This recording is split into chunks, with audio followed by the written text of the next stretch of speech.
हिंदी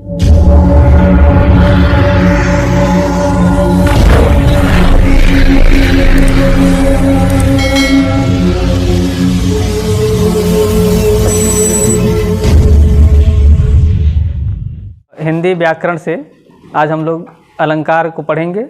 और अलंकार ऐसा टॉपिक है जो हर दृष्टि से महत्वपूर्ण है। और यह जो है टॉपिक ऐसा है जो मैं पिछले ईयर भी इस टॉपिक पे क्लास मैंने लिया था, आपको कुछ वीडियो मिल जाएगा, प्लेलिस्ट में जाके देख लीजिएगा। आज जो है कि हम पुनः इसी पे एक वीडियो बना रहे हैं आपके लिए, और ध्यान से आप लोग देखेंगे, पढ़ेंगे, लिखेंगे, ठीक है। ये हर एग्ज़ाम के लिए लाभदायक है, चाहे एकेडमिक होगा चाहे कॉम्पिटिटिव होगा, है ना। एकेडमिक में स्तर जानिए कि स्तर इस क्लास का क्या रहेगा। तो स्तर ये नहीं है कि केवल 1 अच्छा 10 के बच्चे पढ़ेंगे, 12 के बच्चे पढ़ेंगे। ये इस क्लास को BA MA वाले भी पढ़ सकते हैं, ठीक है ना। इस तरह का स्तर है, ठीक है। तो आइए देखते हैं हम लोग सबसे पहले अलंकार। क्या देखते हैं? अलंकार, है ना। अलंकार शब्द को पहले समझेंगे, अलंकार किसे कहते हैं। तो अलंकार का सीधा सीधा अर्थ निकाला जाता है आभूषण से। किससे? आभूषण या गहना। आभूषण या गहना। तो हम लोग लिख सकते हैं यहाँ पर अलंकार का अर्थ क्या होता है? आभूषण या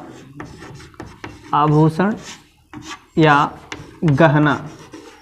गहना यानी कि अलंकार क्या है?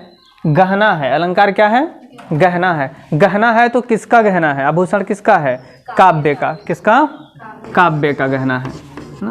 ये जो है कि आपको जानना है कि काव्य की जो सुंदरता बढ़ाता है, मतलब जिस प्रकार से स्त्रियों की सुंदरता क्या बढ़ाता है? गहना। उसी तरह से काव्य की सुंदरता कौन बढ़ाता है? अलंकार, है ना। कहने का मतलब ये है कि ये सुंदरता केवल बढ़ाता है। क्या करता है? बढ़ाता है। सुंदर बनाता नहीं है, सुंदरता बढ़ाता है ना। सुंदर आदमी पहले से ही होता है, जन्मजात होता है ना। और उसमें से थोड़ा सा गहना आप पहन लेते हैं तो और सुंदर लगने लगते हैं। उसी तरह से काव्य पहले से ही सुंदर है, काव्य पहले से खराब नहीं है, लेकिन उसमें अगर हम काव्य में अगर अलंकार का पुट कर देते हैं, समावेश कर देते हैं, तो वह अलंकार और भी क्या हो जाता है? सुंदर हो जाता है, मनोहारी हो जाता है, अच्छा लगने लगता है, ठीक है। तो अलंकार का काम क्या है? काव्य की सुंदरता को बढ़ाना, काव्य की सुंदरता को बढ़ाना, ठीक है। अलंकार शब्द की निर्माण कैसे हुआ है? तो 3 शब्दों से मिलकर बना है। कौन कौन शब्द हैं जी?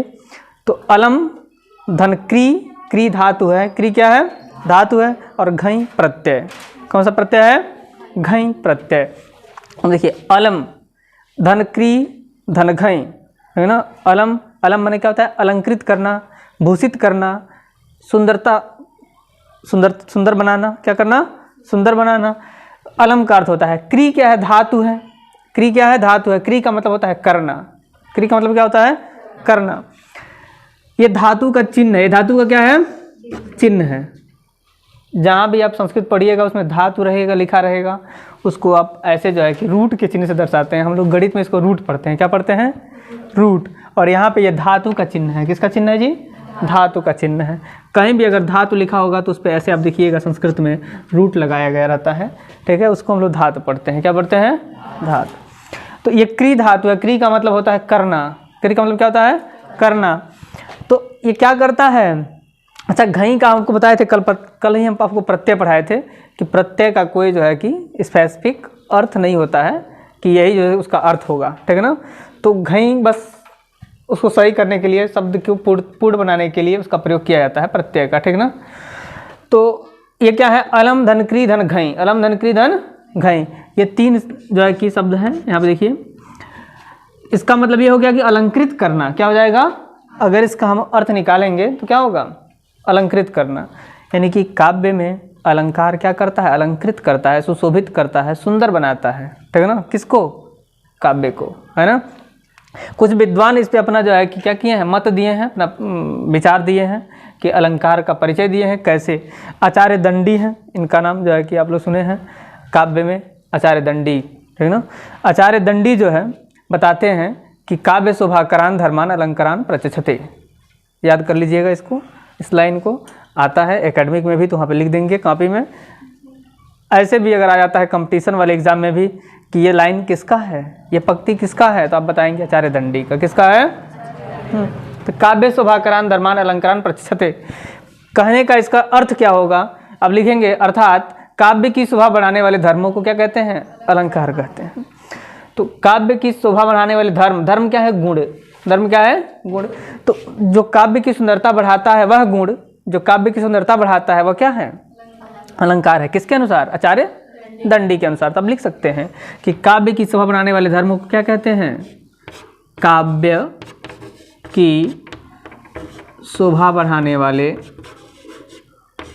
अर्थात कर लीजिएगा, अर्थात मतलब संस्कृत का अर्थ हिंदी में, काव्य की शोभा बढ़ाने वाले धर्मों को, धर्मों मतलब गुणों को, किसको? हाँ, गुणों को अलंकार कहते हैं, लिख लीजिएगा, ठीक है, जगह नहीं। दूसरा है आचार्य वामन। दूसरा कौन आचार्य हैं? वामन। इन्होंने बताया है कि अलंकृति ही अलंकार, अलंकृति ही अलंकार, कई बार पढ़ेंगे याद हो जाएगा। आचार्य वामन ने कहा अलंकृति ही अलंकार, मतलब ये है कि जो अलंकृत करता है, जो क्या करता है? जो अलंकृत करता है, जो सुशोभित करता है, जो सुंदर बनाता है, वही क्या है? इनका भी लगभग वही कथन है, सबका एक ही मत है लगभग। आचार्य विश्वनाथ हैं हिंदी के, जो है कि ये क्या हैं? अलंकारवादी कवि कहे जाते हैं, हिंदी के अलंकारवादी कवि, ठीक ना। रस को जो सर्वश्रेष्ठ मानते हैं काव्य में, वो रसवादी कवि होते हैं, ठीक ना। जो अलंकार को श्रेष्ठ मानते हैं काव्य में, वो अलंकारवादी कवि कहलाते हैं। तो ये अलंकारवादी कवि हैं। कौन है? आचार्य विश्वनाथ। कौन है? आचार्य विश्वनाथ। तो इनका मानना है कि यद्यपि सुजाति सुलक्षणी सुवर्ण सरस सुवृत्त, यद्यपि सुजाति सुलक्षणी सुवर्ण सरस सुवृत्त, भूषण बिनु न विराजई कविता बनिता मित, भूषण बिनु न विराजई कविता बनिता मित। अर्थ समझ में आया है? नहीं आया है? अब इसका अर्थ हम समझा रहे हैं, समझिए भी समझ में आ जाएगा कि विश्वनाथ जी क्या कह रहे हैं, क्या कहना चाहते हैं, ठीक है ना। ये कह रहे हैं कि यद्यपि, यद्यपि की, यद्यपि मतलब यद्यपि की सुजाति है, क्या है? सुजाति है, मतलब सुंदर जाति से है, सुंदर जाति वाली है, ठीक है। सुलक्षणी है, अच्छे लक्षण वाली है। कैसी है? अच्छे लक्षण वाली है।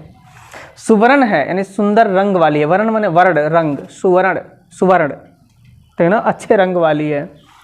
सरस है, सरस हृदय वाली है, ठीक है ना। सुवृत्त है, अच्छे चरित्र वाली है। वृत्त, वित्त चरित्र होता है। लेकिन फिर भी वह गहना के बिना, आभूषण, भूषण मतलब गहना, आभूषण, आभूषण के बिना वो सुशोभित नहीं होती है, चाहे वो कविता हो, चाहे वनिता हो, चाहे मित्र, है ना। तो कविता, वनिता, मित्र जो है कब सुशोभित होता है?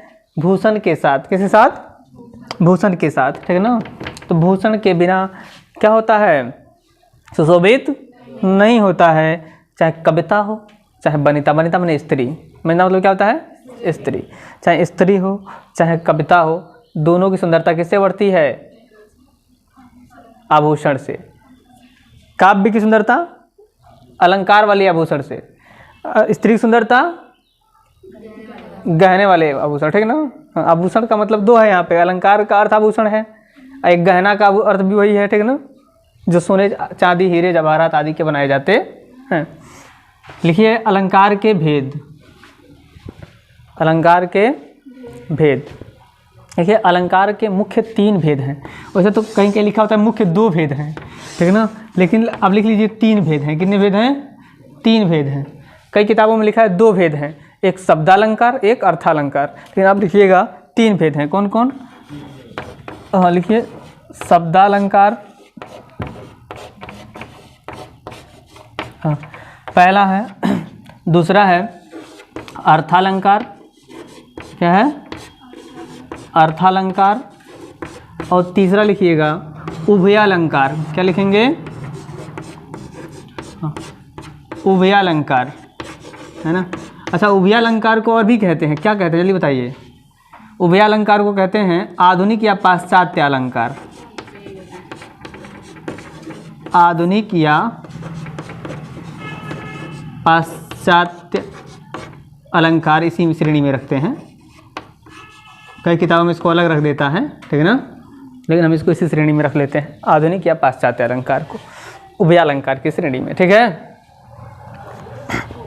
अब इसको समझ लेते हैं तीनों को। शब्दालंकार किसे कहते हैं? शब्दालंकार सीधा सीधी आप जानिएगा कि जो शब्द पे आश्रित अलंकार होता है वो क्या होता है? शब्दालंकार। शब्द पे आश्रित अलंकार, लिखना चाहे तो लिख सकते हैं कि शब्द पे आश्रित अलंकार क्या होता है? शब्दालंकार होता है। अर्थालंकार मतलब अर्थ पे आश्रित होता है। क्या होता है? अर्थ पे आश्रित होता है। शब्दालंकार शब्द पे आश्रित होता है। कहने का मतलब ये है कि यदि शब्दालंकार में क्या होता है कि यदि कोई शब्द है ना, अब उसका अब क्या कर देते हैं, उस शब्द को अब हटा देते हैं। क्या कर देते हैं? हटा देते हैं, और उसके जगह पे कोई दूसरा शब्द प्रयोग कर लेंगे, तो वह जो है कि वह सुंदरता नहीं रह जाएगी, वह सुंदरता उसमें नहीं रह जाएगी काव्य में। तो इसलिए शब्दालंकार जो है क्या होता है? शब्द पे पूरी तरह से आश्रित होता है। वह उस शब्द का पर्यायवाची भी आप लिख दीजिएगा, उस शब्द का समानार्थी शब्द लिख दीजिए, लेकिन वह भाव उसमें नहीं आएगा। अभी हम एक उदाहरण से बताएंगे, फिलहाल अभी जानिए अर्थालंकार। अर्थालंकार में क्या होता है कि अर्थ पे आश्रित होता है, अर्थात एक ही शब्द हो जाएगा, उसके दो अर्थ निकलते हैं, तीन अर्थ, चार अर्थ, उसके पर्यायवाची शब्द होते हैं। तो इसके जगह पर्यायवाची शब्द का प्रयोग भी कर लीजिएगा तो भी उसको कोई फर्क पड़ने वाला नहीं है। तो यह है अर्थालंकार। कौन है? अर्थालंकार। तीसरा है उभयालंकार। उभयालंकार मतलब उभय मतलब होता है दोनों। उभय मतलब क्या होता है? दोनों। दोनों का मतलब कौन सा दोनों? अर्थालंकार और शब्दालंकार, है ना। यानी अर्थ और शब्द दोनों पे आश्रित कौन होता है? उभयालंकार। यानी इसमें अर्थ पे भी, अर्थ की भी जरूरी है, शब्द की भी जरूरी है, ठीक ना। यानी दोनों में चमत्कार उत्पन्न होता है, अर्थ के द्वारा भी, शब्द के द्वारा भी। तो वो क्या कहलाता है? उभयालंकार। आधुनिक अलंकार क्यों कहा गया है कि ये मॉडर्न युग में नए जो है कि आधुनिक समय में इसको जोड़ा गया है, इस अलंकार को इसमें। पाश्चात्य अलंकार क्यों कहा जाता है? पाश्चात्य का मतलब होता है पश्चिमी देशों से आया हुआ अलंकार, यानी अंग्रेजी से आया हुआ, दूसरी भाषा से, पश्चिमी देशों से, अंग्रेजी से निकला हुआ। कैसे निकला हुआ है? हाँ, तो अंग्रेजी से निकला हुआ है। जैसे आप क्लास इंटर में हैं तो इंटर में पढ़ाया जाता है फिगर ऑफ स्पीच, ठीक है ना, अलंकार को पढ़ाया जाता है, और उसमें बताया जाता है कि अलंकार मुख्य रूप से 7 अलंकार पढ़ाए जाते हैं उसमें इंटर में। उसमें पढ़ना सिमिली है, मेटाफर है, ठीक है ना, पर्सनिफिकेशन है, हाइपरबोल है, ठीक है ना। इस तरह से करके 7 अलंकार आपको पढ़ेंगे। यही चीज़ है, सेम यही है, बस हिंदी वाला ही, ठीक है ना। हम उसी को इंग्लिश में कन्वर्ट कर दिया है। बस जब जो हिंदी पढ़ा रहेगा इंग्लिश वाला पढ़ेगा तो समझ में आ जाएगा। तो कुछ ऐसे अलंकार हैं जो ऐसे पाश्चात्य से आए हुए हैं, तो उसको पाश्चात्य अलंकार कहते हैं, अंग्रेजी से निकला हुआ है, ठीक है। उभयालंकार बताई दिए। तो हाँ, अब हम एक एक करके जो है कि पढ़ेंगे सबको। इसके अलावा भी आप जानिएगा कि अलंकार के कितने भेद, अलंकार के कितने भेद, तो अलग अलग विद्वानों का अलग अलग मत है, अलग अलग विद्वानों का अलग अलग मत है। आचार्य भामह है, लिखिए आचार्य भामह। आचार्य भामह कौन है? अलंकार के प्रतिष्ठापक आचार्य हैं, अलंकार संप्रदाय के प्रतिष्ठापरक या प्रतिष्ठापक, ठीक है ना, आचार्य हैं आचार्य भामह, ठीक है। इन्होंने क्या बताया है? इन्होंने बताया है कि 2 धन 36 बराबर 38 अलंकार, 2 धन 36 बताए हैं, 38 अलंकार। इसका मतलब ये हो गया कि 2 शब्दालंकार है और 36 क्या है? अर्थालंकार है। कुल कितने बताए हैं? 38 अलंकार। अब देखिए भामह जी बता रहे हैं कि कुल अलंकारों की संख्या कितनी है? 38, ठीक है ना। इसके अलावा आप बात करिएगा दंडी, आचार्य दंडी, है ना। आचार्य दंडी कितना बता रहे हैं जी? 4 धन 35, 4 धन 35 लिखिए, 4 + 35, है ना, कितना हो जाएगा? इक्वल टू 39, कितना हो जाएगा? 39, है ना। तो ये 39 बता रहे हैं, कितना बता रहे हैं? हाँ, कुल अलंकार की संख्या कितनी है? 39, उसमें से 4 शब्दालंकार है और 35 क्या है? अर्थालंकार है ना। इसी तरह से आचार्य वामन है, वो बता रहे हैं 32 अलंकारों की संख्या है टोटल। अलग अलग विद्वानों का अलग अलग मत है भेद के विषय में। अब हम जानेंगे शब्दालंकार।